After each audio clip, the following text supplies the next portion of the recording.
Hello, North Carolina students. I am Neftali, Outreach Manager at NCSCAA, the primary sponsor for College for North Carolina, also known as CFNC, the free service that helps students plan, apply, and pay for college. I am the host for the CFNC podcast. Get graduation ready!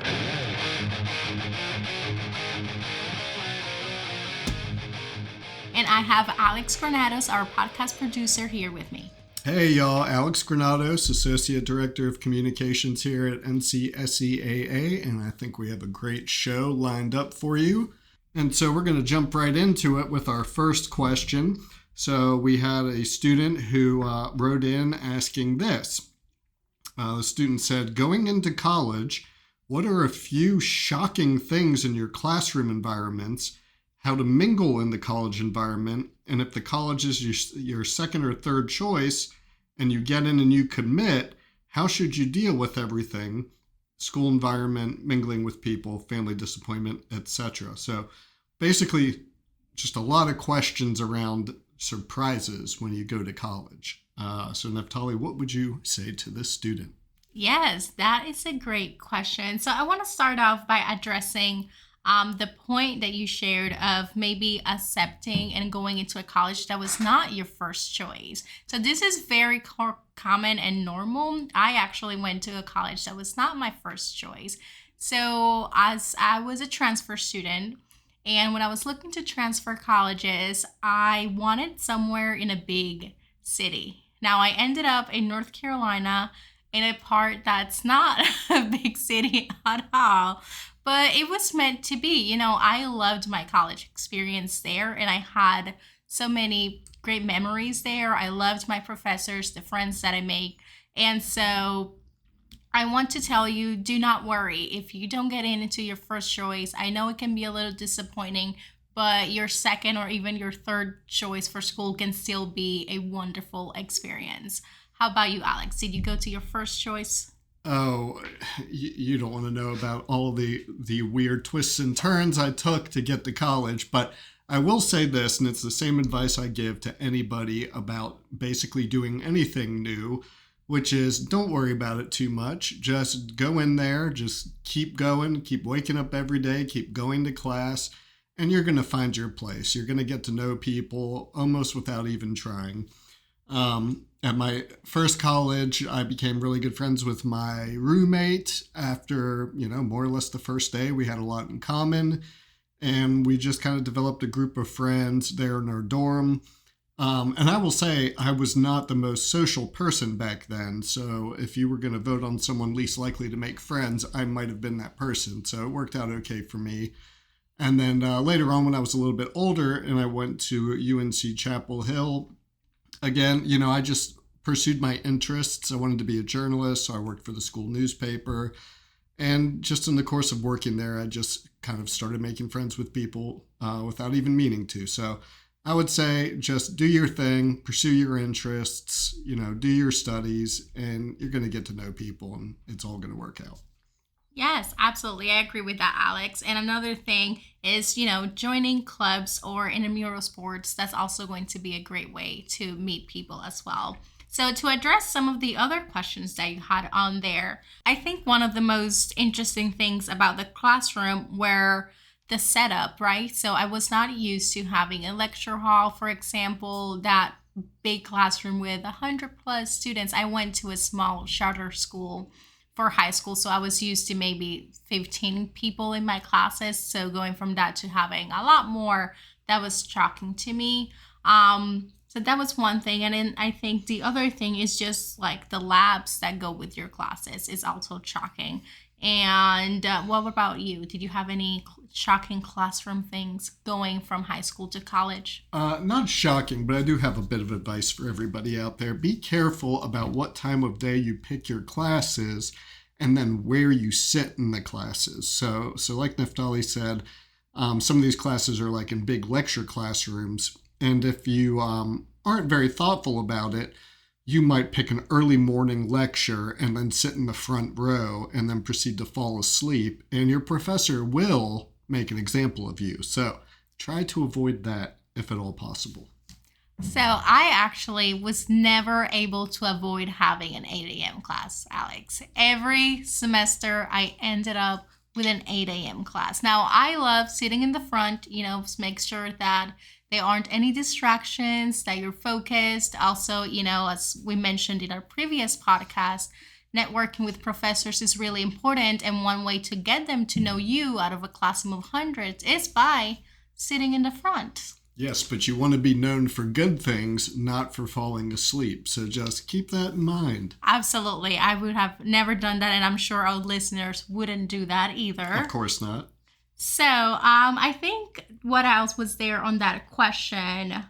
I think that was all. I think the only other thing to keep in mind that's different from a high school class is that you're used to your classes always being the same length as far as how long they are, but in college there's going to be different variations of that.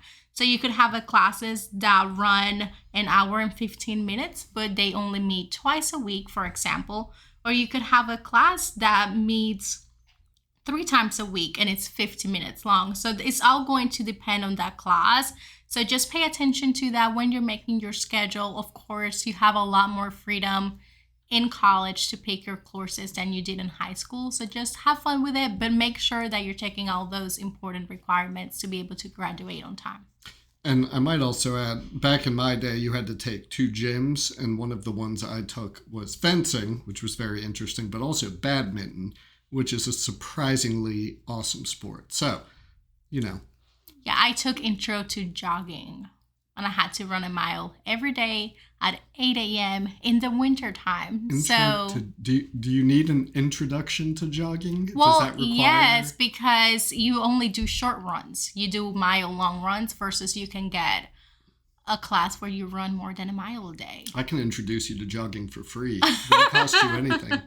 Well, I wanted to be fit. That was one way. I wasn't going to wake up and go to the gym on my own time. So in my mind, that was a way to make sure that I was still getting my workouts in. So just pick wisely, but they have some other fun ones. I know some of my friends did yoga.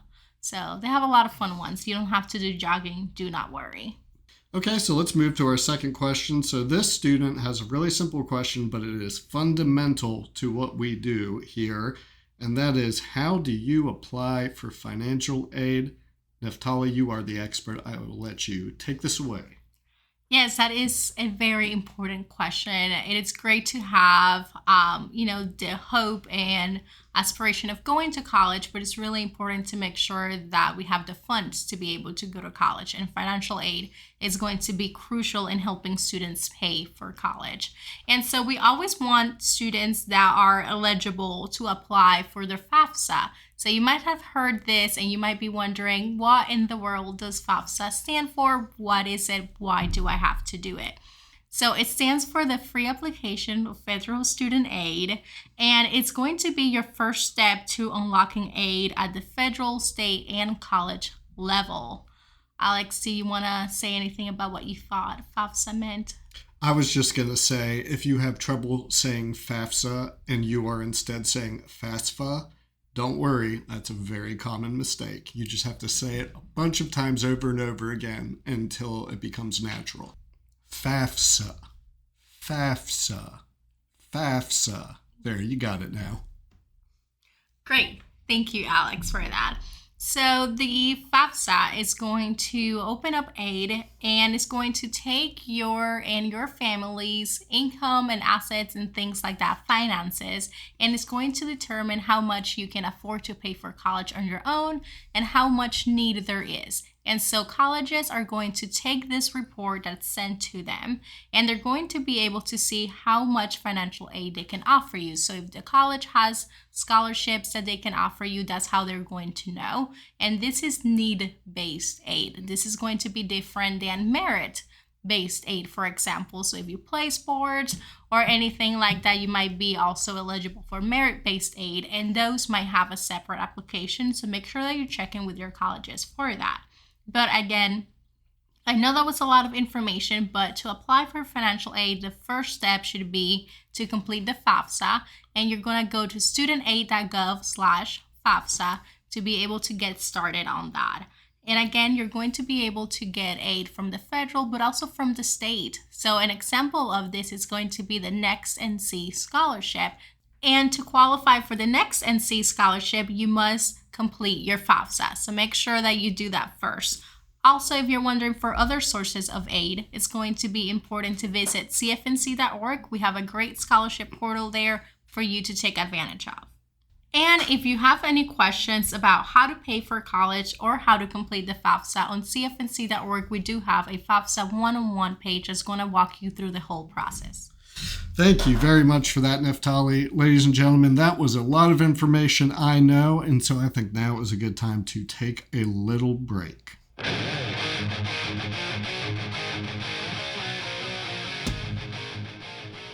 Okay, welcome back to Get Graduation Ready. We're going to have a palate cleanser. We're going to play a little game here, just like we did last time, but it's a different type of trivia. So what I have this time is I have trivia questions for Neftali to answer that are related to movies in college, or more specifically, movies that are set in college settings.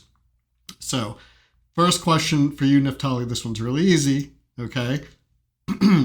This Laker, that's a basketball team, who was then with Orlando, played a recruit in the 1994 college basketball film Blue Chips. Who is this player? I don't follow sports like that. Okay. Well, this will be fun then. Just throw out a basketball player's name. Well, I have someone in mind, but I'm trying to remember his name. Oh, boy. I know. Oh, boy. What to start with? Do you have a letter? Nope. Just a big old blank, huh? Yes, a big old blank. I don't know. Okay.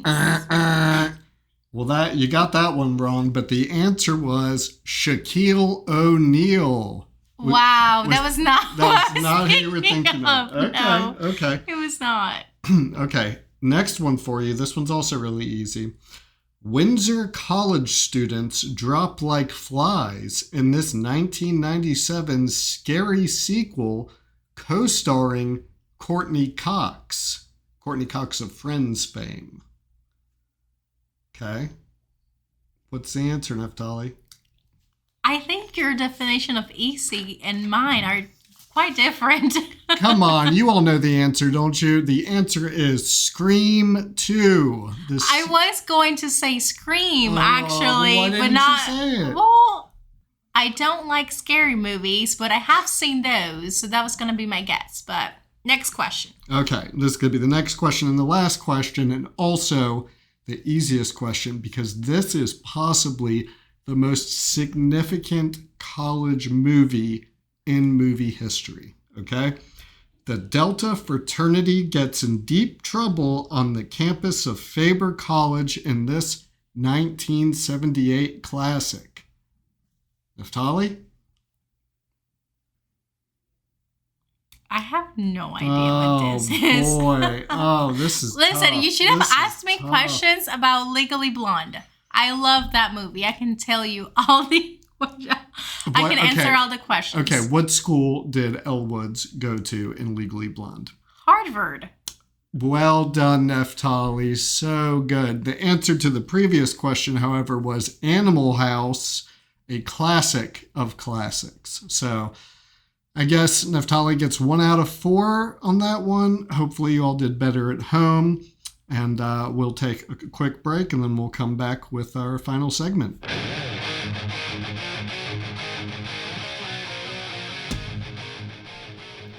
Okay, and we're back from that disappointing quiz show. Boy, that was rough. Well, let's get back to questions that we know Neftali can answer, questions about your college experience. So, let's see here. I like this question. I'm going to go to this question. It's a little bit of a flyer. It's not the order that we agreed to, but hello, this student says. In regards to career choices, writing has a very sparse or difficult navigation for a job.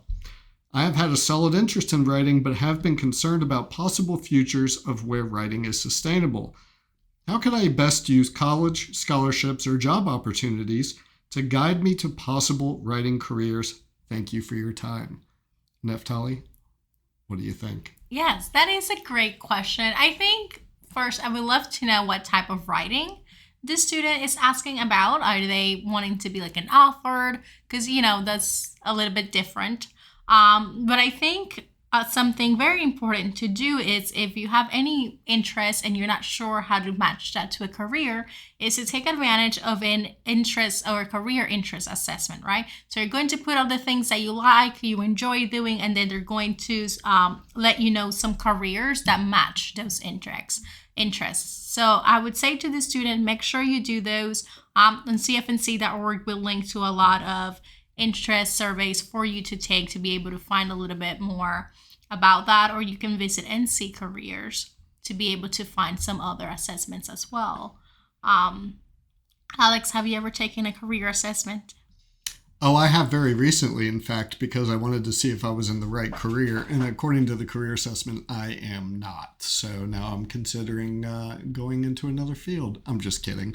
Career assessments are very cool. I recently did a blog post about a couple of people who, I guess it's been 20 years since they were in high school. They were sitting down over dinner and they realized that they both work in fields that were predicted by their scores on one of these interest assessments. And so it can be very helpful. Now, in their case, the assessment didn't predict the exact job, but it did predict the field that they would go into. So I do think that can be very helpful. As a writer myself, I can say that, while it may be difficult to figure out what field you want to narrow in on as a writer, basically any field you go into is going to value your abilities as a writer. Because, let's face it, communication is foundational to who we are as human beings. I wouldn't even be talking to you right now if I couldn't communicate. And writing is the next step up from verbal communication. It is how we transmit information visually to the eyes so that people can understand. And despite the fears of AI taking over, I think that writing is going to remain very valuable in many fields going forward. So it's always good to be a good writer. That's always a good skill to have. And so you can do like I did and just kind of get that first job and see where life takes you. And, if you're a writer, it'll take you interesting places. That is great advice, Alex. I couldn't agree more with that. All right. Well, I think that is going to do it for us today. Remember that you can always visit CFNC.org to learn how to pay, plan, and apply for college. Neftali, you have any closing things you'd like to say to our loyal audience? No, just if you have any other questions, make sure that you submit them so that we can get those answered for you. All right. And those should be coming out in the email that you probably receive that includes this podcast. So there'll be a link in there where you can go to submit questions. And Neftali, I will let you do the honors. What have they been listening to? CFNC's podcast, Get Graduation Ready.